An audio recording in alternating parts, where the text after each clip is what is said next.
is Andreas Russo, and what we're going to do in this video, we're going to talk about the development projects and especially the risks of development projects. When we're talking about development projects, we can talk about converting a house into an HMO, or converting a commercial building into residential, many developments, building houses, whatever you want to develop. Really, this is very, very basics, and we're going to talk about the risks. But why are we going to do that? Is because many people fail, they lose their buildings, plus they get completely repossessed. This video should actually help you not getting repossessed. That's the most important thing. This is the objective of this video.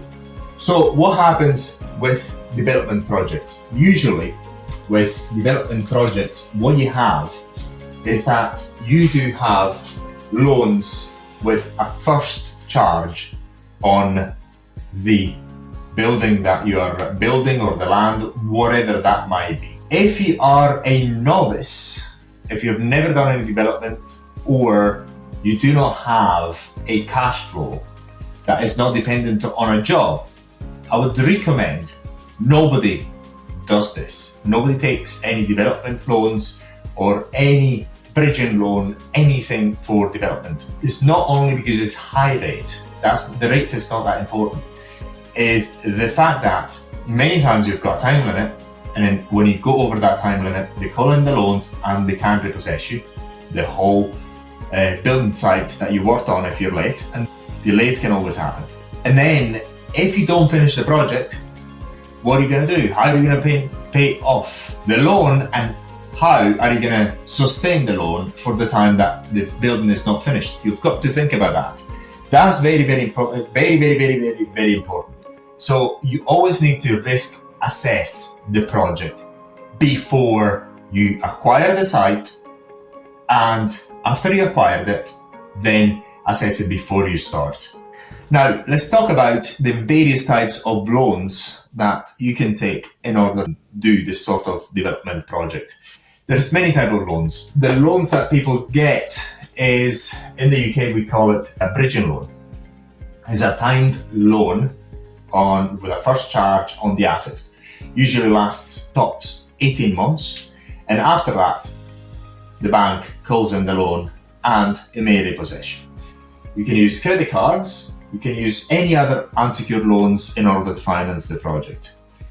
But the problem is that what happens if things go wrong? And things will go wrong pretty much all the time. They do go wrong. What you find is that whoever does teaches about property, other than some people, tend to focus on the goods.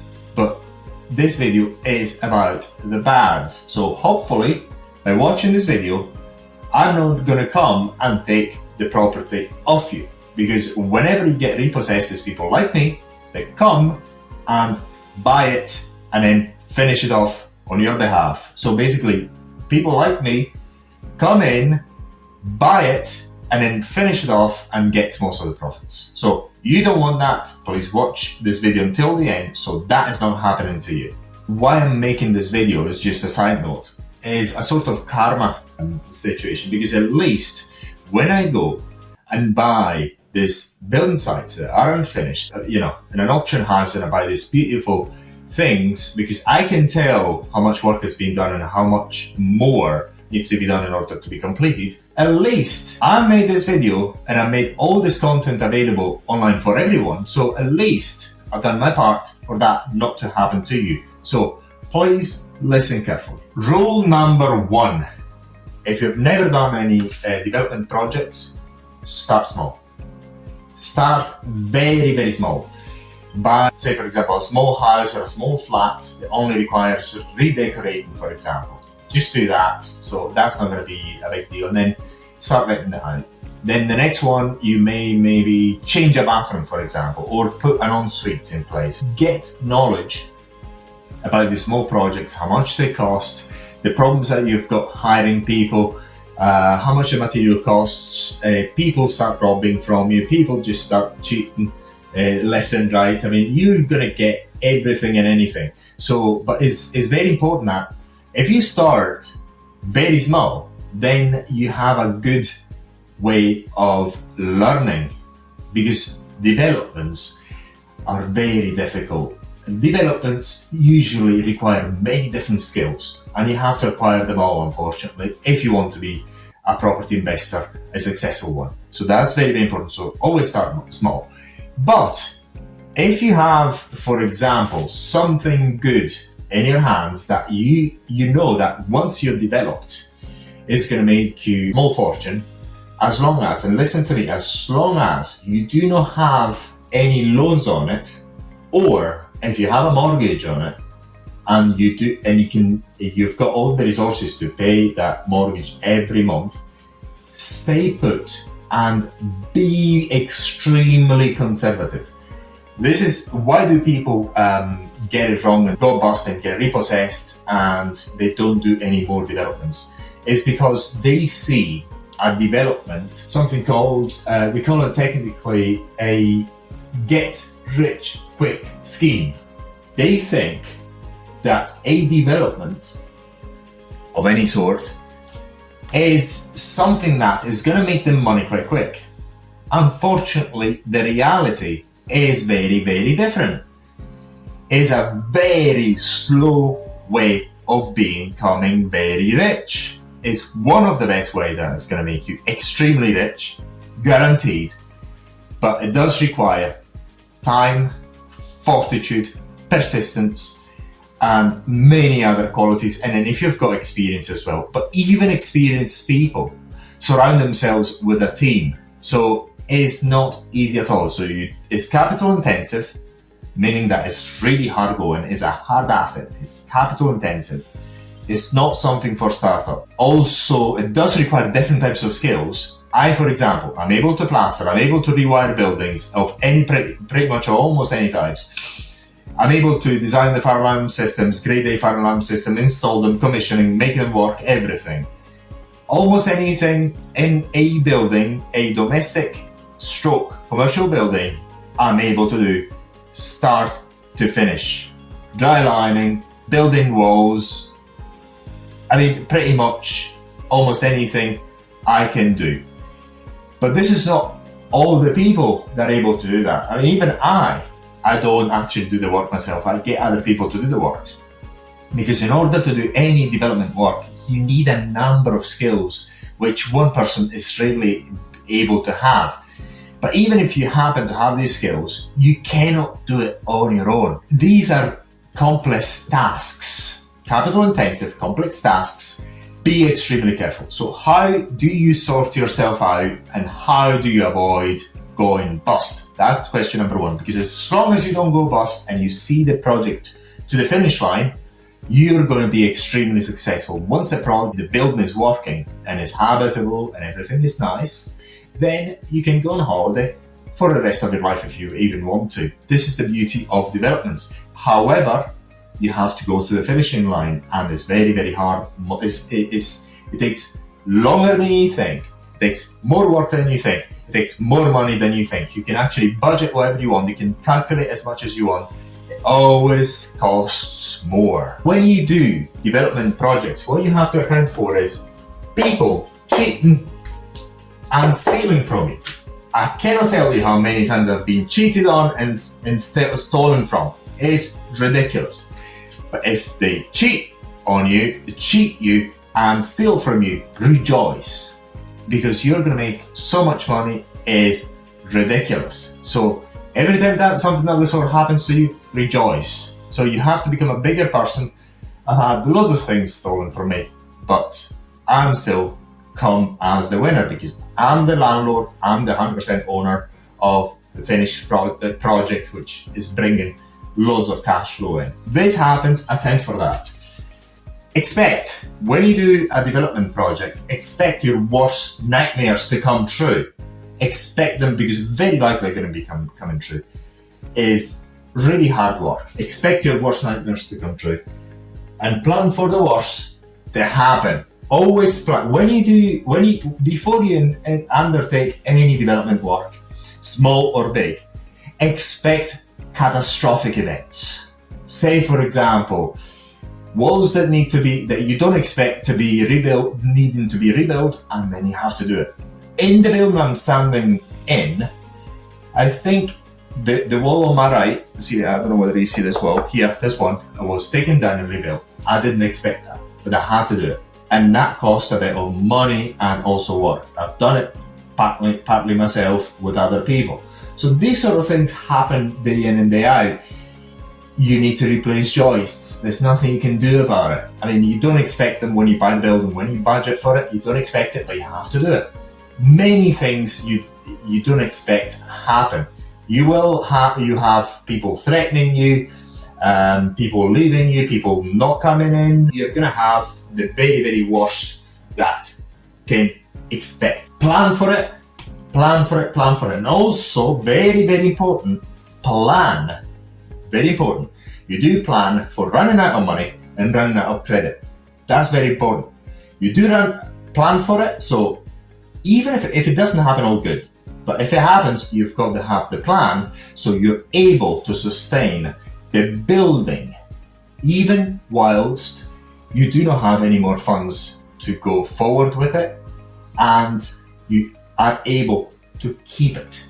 That is what you're aiming at. Let's say you start a building project, you have to calculate things and say, look, I think I'm gonna make it, but what happens if I cannot? I run out of money, cash, I run out of more credit I can take. So am I going to be able to sustain the monthly payments for a long period of time without me going hungry and still being able to feed myself and my family, hopefully? Regroup, make more money later on, or somehow, one way or another, so that I can finish it off later on. That is very important because things will go wrong, I guarantee it. Follow me here. So what I'm going to do here is just going to give you an idea of what happens to a building when you do a development. Now, let's call this is the value, market value here, and this is the, say, timeline. What happens is the following. Say, for example, you've got a building at the beginning, you buy it at that price here, for example.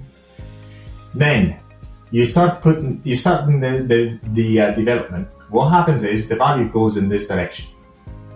Goes down, down, down, down, down, down, down, down, down, down, and then it shoots up to something of the sort. So you can have the difference between that and that could be even $1 million to millions. You do not know. It depends on the project. But that's very, very important. So what you're counting on is at the end, you're going to have this difference in valuation. But in order to get to that, you'd need to put loads of cash in. What happens is, as you develop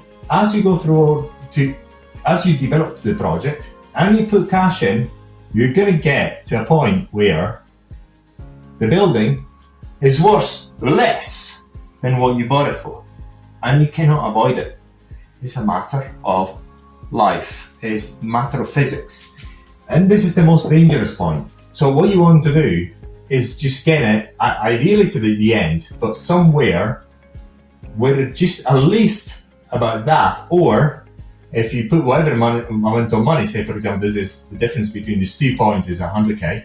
So you want to make sure that you get to there, so at least you're 100k. If you used to get to this point 100k, if something goes wrong, you can still sell it and you haven't lost anything.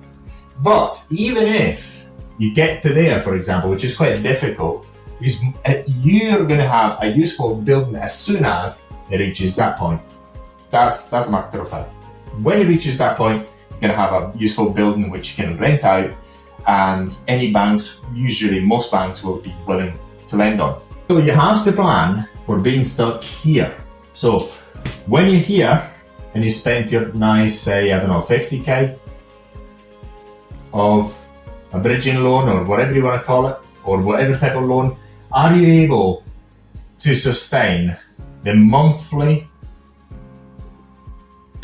without losing the building? If it's a bridging loan, it doesn't matter, because they're going to repossess you anyway.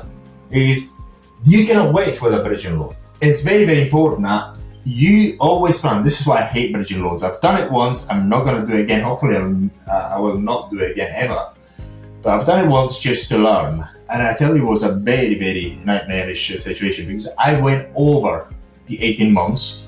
But what I've done is, because it was a smaller project that I could actually undertake, I remortgaged other assets. So I had loads of cash in case they called in the loan and they wanted to repossess. So I could actually shut them up if I needed to. But I've actually went over the 18 months. I went over by a year. I've been able to keep them at bay. But it's not a nice thing to do. I was under stress all the time. I couldn't stop working. I could not stop working on the building. It was a sort of nightmare from that point of view. You do not want to do that, and I'm not going to do it again. If I can avoid it, I will not do it again. Obviously, if there's no any other way around, I'll do it. Be very wary of this sort of situation because they can happen. When it comes to development projects, the great things is the best way to become filthy rich. Is guaranteed that you're going to be very rich, filthy rich if you carry on doing it. One caveat, you don't go bust. Very important, don't go bust. Don't go bust, don't go bust. What to do is take on very small projects when you start and then grow from there. Once again, buy a small flat, paint it, rent it out. When you got more money, buy another flat, put an ensuite in place, and then little by little, you just take on larger and larger and larger projects. Once again, they're very good, but very risky. But then what happens if you've got a beast of a project? Because at a certain point, you'll find the beast of a project. So what happens is, always plan for the very, very worst case scenario. I'm saying why am I considering beast projects? Because sooner or later you'll find something so good that you say, look, I need to freaking buy the site. So you may have the money there, and then what do? You don't buy it? You don't buy it. But make sure you buy cash, don't use bridging loans, and the best thing is you've got a beast of a site that needs to be developed. And you know it's going to be a beast. You know that you're not going to have any problem with planning, and everything is going to be fine, and then the cash flow is going to be huge. Buy it. Make sure you've got always cash, so you can go buy it. Don't buy it on a bridging loan because then it could not be worth it. So try to get it cash if possible. If you get it cash, look at it as an investment fund. Very, very important.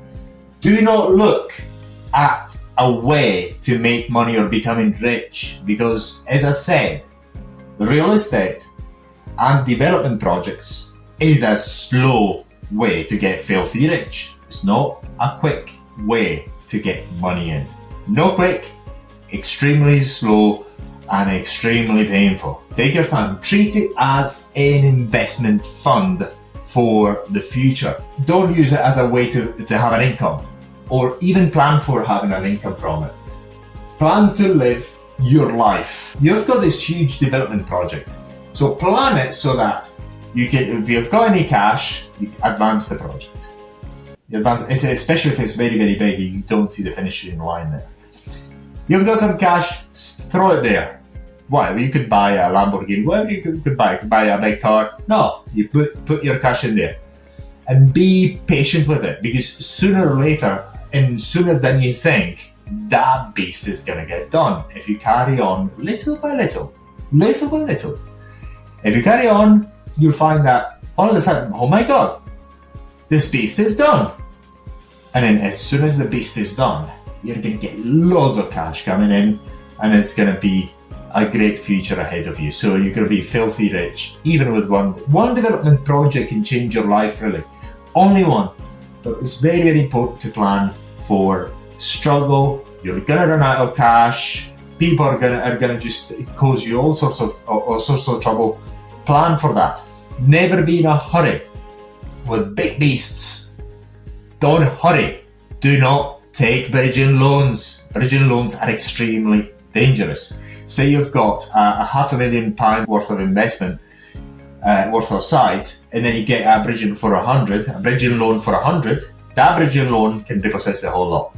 So be extremely careful when you take bridging loans. Make sure that bridging loan is more than covering it, and you've got people lined up and everything, and nobody's going to let you down. Because when people let you down, everything is on you anyway. So the banks don't care, they're going to repossess you. Be very, very careful. And then use other means while you're doing the big beast. If you really use other means to make money, even if you've got a job, just keep that job. Keep that job.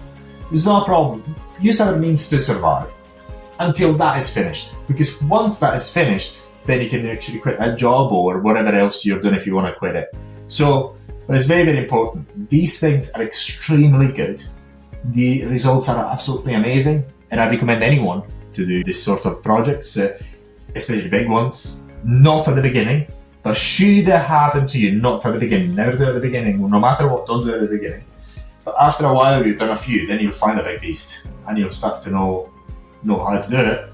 And then what do? You take it on, and you're very, very careful with it. And remember, and I want to emphasize it many times, when it comes to developments, plan to have things going pear-shaped, because if it does, then you plan for it and you're not going to lose the building. All you have to do is don't lose the building.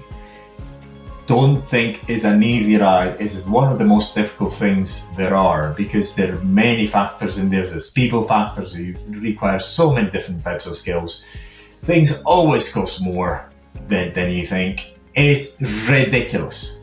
It's ridiculous. Do me the favor, don't be the guy or gal or woman or man who has their building repossessed and I come and buy it. Please don't be in that position. At least I made this video, so when I go and buy these sort of buildings, at least I know that I actually done something to prevent it. Please be careful, don't lose. As long as you don't lose the building, you're gonna rejoice later on. As a matter of fact, sooner or later, even if it takes 5 years, 6 years, sooner or later you're gonna be 5 to 6 years older anyway, and that building is gonna be finished. Do not rush. That's very important. Do not rush, and take it easy. Take it little by little and get it. The most important thing is that get to the end of it without being repossessed. Don't lose money. Don't lose the building. Don't lose money.